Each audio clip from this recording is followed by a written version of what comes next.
This needs a little bit of explanation, but let's start here.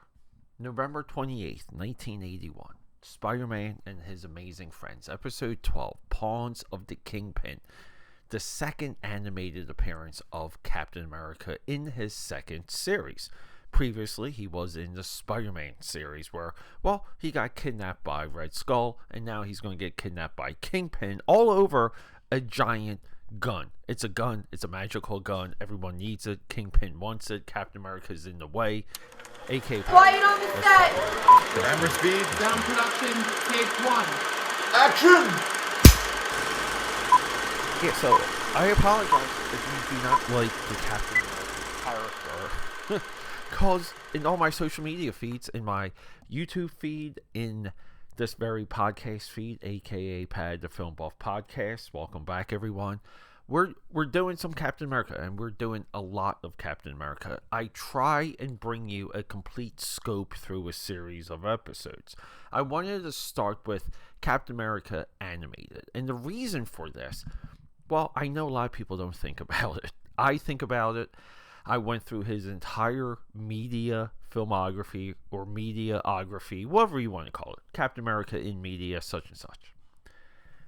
And I was fascinated by these two episodes. Now, last week we did his Spider-Man episode, where Red Skull essentially is just trying to swap the brain of Captain America. Here, we have a connection to Across the Spider-Verse, those very successful Sony animated movies. Some might say the best Sony Spider-Man movies to date.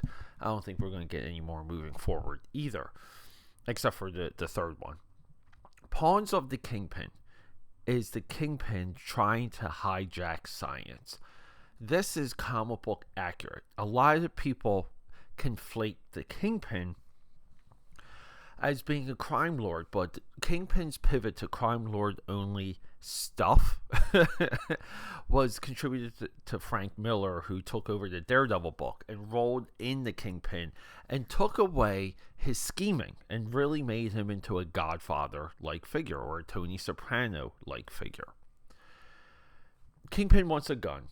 Bobby Drake, Iceman, because we have Spider-Man and His Amazing Friends, is Spider-Man. Firestar. Firestar has a puppy or Aunt May. There's a dog floating around, and Iceman. It's a trio that was somewhat successful. I think it was highly successful because it pretty much programmed a generation of fans and comic book readers, but they never got this. Isn't it wild that within the comics there hasn't been a Spider-Man, Iceman, and Firestar run? There hasn't been like moments where these three characters got together on the page and did some damage. Very wild to me, because a lot of people for a good while, and this is pre-internet days, we would debate if this was like 5 years, 2 years, how long the previous Spider-Man series was, how long that was on TV, until a lot of these bootlegs started showing up. The internet started to perk, it started to poke its head, and we got people collaborating, getting timelines for all of this. A lot of people remember this series as just being longer, bigger, and more impactful. I still view it as impactful. People talk about this show to this day. As previously with the Spider-Man animated series, we use Marvel's most popular character, not most important character. That's Captain America. Most popular. We use him somewhat as the audience avatar to explore the Marvel universe. This is how Spider-Man and his youthfulness and his wisecracks, and he's serious but not so serious. All of these things. He's the audience, and through good old Webhead, we get to explore the Marvel universe. Even in this series, we have Shayna, the Jungle Queen. We have the Black Knight. We have Dr. Octopus. We have original characters. There's Loki in this series. There's Mordred, who's the true opposite of Doctor Strange, not Dormammu. There was even an arc in Marvel 70s going into Marvel 80s where there was more magicians within the Marvel cinematic or the Marvel universe. the Marvel Cinematic Universe really hasn't utilized these magicians until recently when it comes to Agatha all along. So Bobby Drake, he needs to interview Captain America. Captain America gets not kidnapped. Kingpin sends a doctor that's able to like blow dart a mind-controlled chip into Captain America's like neck, and they take control of Captain America. And it's very creepy because we get Captain America with these like white eyes. And so it's just kind of a little bit scary if you're seeing this as a kid. And at the end, Bobby gets to write his report with his conversation interview of Captain America. Kingpin does not get the magical ray gun, and the credits roll. I don't know how deep into the music and sound effects I got on the latest episode, but I absolutely love the music for this series. It's oddly perfect. The music itself fits the style of animation and what the character design is. And we gotta get into the big topic, because I will make a response to this, but I saw on YouTube someone corrected me with the last episode. They said Captain America was animated in the 60s. I believe the year was 1966. It's the Marvel Comics Presents. I believe that was the name of this series. What is Marvel Comics Presents? They effectively got, and they trace panels from Tales of Suspense and a lot of those early Marvel books, a lot of them drawn by Jack Kirby, and they moved the eyes or added a little bit of motion and lips moving, and running was a problem with this series. But it was, if you remember the Max from MTV, the Max did the same thing. Every few years we use a new technology to somehow bring comic book panels to life. That technology and those techniques go all the way back to this series. So I was correct. I said, that's Captain America's first animated appearance. In the previous episode, my AKA Patters, and I'm befuddled that anyone out there in the AKA Pat Army would think I'm not aware of this. We have to be very honest here. We do. A lot of these deep dives that I do and discoveries and these conclusions that I draw, they're deep and vast, and dare I say original, as we'll get on YouTube. We have a banger Captain America where we're going to shatter one of the narratives on YouTube, so stay tuned for that. What I said in that episode was animated in this form, meaning he's designed for something. The 1966 Marvel Comics Presents.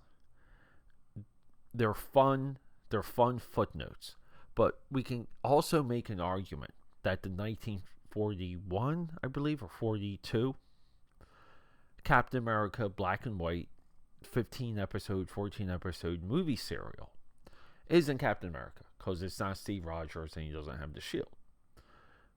That is a suitable argument. We can later say maybe it wasn't until the 70s that we got a live action made for TV movie Captain America with Reb Brown, my boy. So AK Patters, this is, I just had to make that correction. I wanted to explore that point, and some of it is, I do listen to you guys. We have proof of that right here. Peter A. DeLuca is here for all of you. So moving forward with some of the Captain America content, I want to discuss with you guys Captain America 75 Heroic Years, which was a documentary that Marvel pushed out around the time of Winter Soldier. We will be getting into one of the two Reb Brown 1977 made-for-TV Captain America movies, where he famously has a bicycle helmet. Way better too, by the way, guys. That just gets trashed for no particular reason. We'll be getting into Captain America 1990, and finally Captain America in the X-Men animated series, where we have a flashback with him, Wolverine/Logan, which is based on the classic Jim Lee, Chris Claremont issue.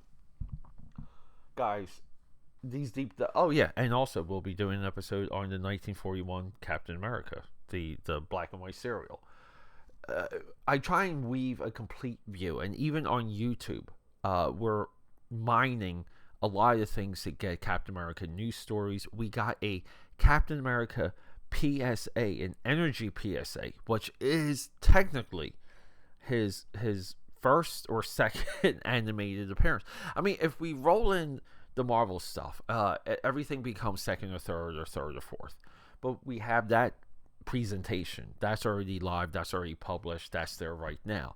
You can just go to AKAPAD on YouTube and just search Captain America. That should come right up. But guys, these animated episodes, they're a little bit like cookies, because I watch Pawns of the Kingpin, and immediately after I'm watching Quest of the Red Skull, and then I'm watching the origin of Iceman, then I'm watching A Firestar is Born, and then I just skip all the way to the X-Men episodes. We even have Bride of Dracula in this series. Attack of the Arachnoid, that's the one I was thinking of. That one used to creep me out when I was younger. Origin of the Spider Friends. I absolutely, there's a whimsy to these shows. There's an innocence, and I'm just all in for it. I'm all in on, when it comes to Marvel's media outreach, that that Spider-Man is the avatar for that. Spider-Man should be the audience, and it should not be anything else. You kind of want to say, if they ever do reboot the Marvel Cinematic Universe, it needs to start with Spider-Man. But, the Tom Holland is so embedded into that character now. Are they I feel like he never should have came back after Infinity War. I do, and I know that's a wild statement, but yeah, I'm a wild kind of guy. AK Pash, thanks for hanging out with me. Happy animation weekend. We got so much more to come. Teasing other cartoons, other animations, other content, other movies coming. The Wild Robot will be next week. I know that for sure. Rock and roll, guys. I love you. Okay, that's a wrap.